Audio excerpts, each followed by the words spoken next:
My very first job was with Johnny Walker, so I got an abiding interest and a long-seated interest in distilling. I did that for about 5 years, then I did something totally different for the next 30. But I'd never lost interest in distilling. I was working up in the Highlands.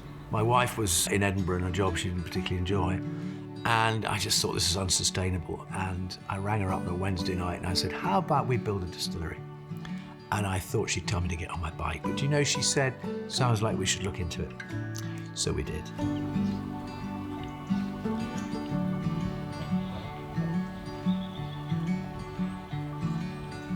We pulled our act together fairly early on to make sure we had an online shop. But you know, when you've spent all the money on a building and the refurb and the still and all the equipment, you can rapidly run out of marketing muscle. And the next step really was to look at one of the big major platforms. And the obvious one, the one we all love using it, and that's Amazon. It's got such a massive reach. I think it's worthwhile investing in it.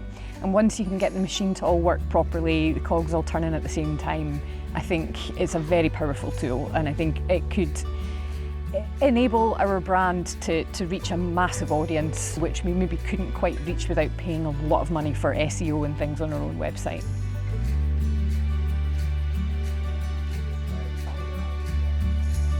It's pretty obvious you don't need a big slice of Amazon to do very well. But I found it increasingly frustrating. It felt like whenever we had a question about why are we not allowed to post this particular image, or why is this copy being banned, you know, we didn't understand. And when you emailed the help desk, it was a rote response, which didn't help at all. It was almost like in another language, even though every word was in English. It felt like everywhere we turned, with our understanding about how things work, you know, pretty savvy with digital marketing on our own website, as soon as we came to Amazon, we were in the dark.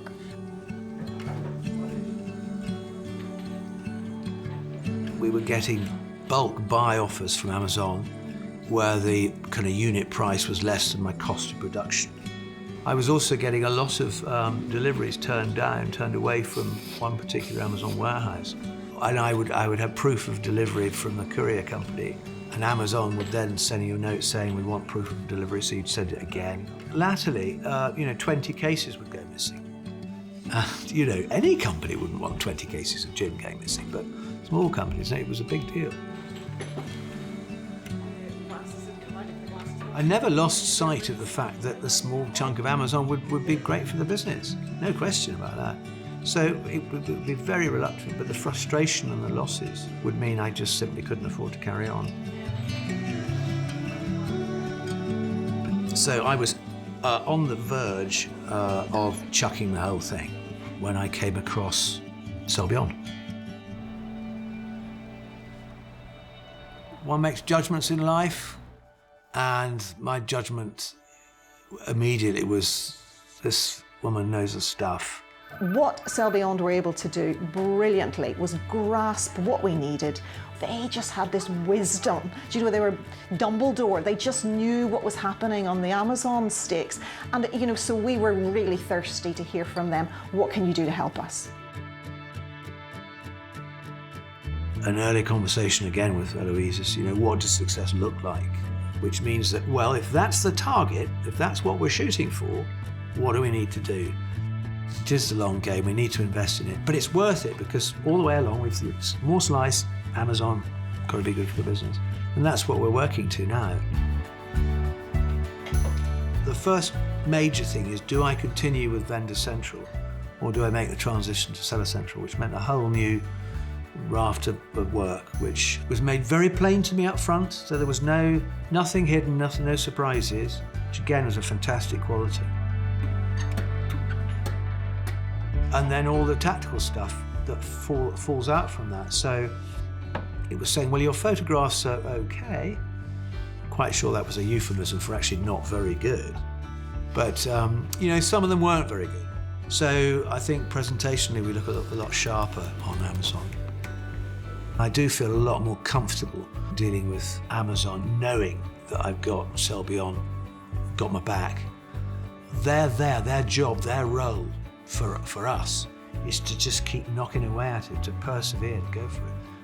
I can't devote that time which is why it's so valuable having them, as I say, covering our back and doing it for us. That level of advice, and because it's front of mind and because they're there and they do everything in a kind of a readily understandable way, it's made a massive difference to us. Had I known Sell Beyond when I started Vendor Central, I think we could have been sitting pretty well now. I almost feel like I wasted that time because I didn't seek the expertise I'm now getting.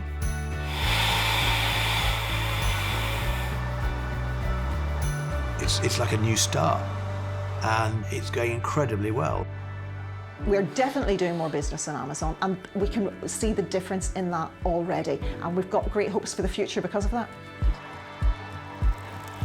I want to make good gin, I want to move on and make good whiskey, I want to make people happy because they're coming into the distillery and they're buying into our own brand, which is the most wonderful thing to be able to do, is to be building a brand, and I'm loving every minute of it.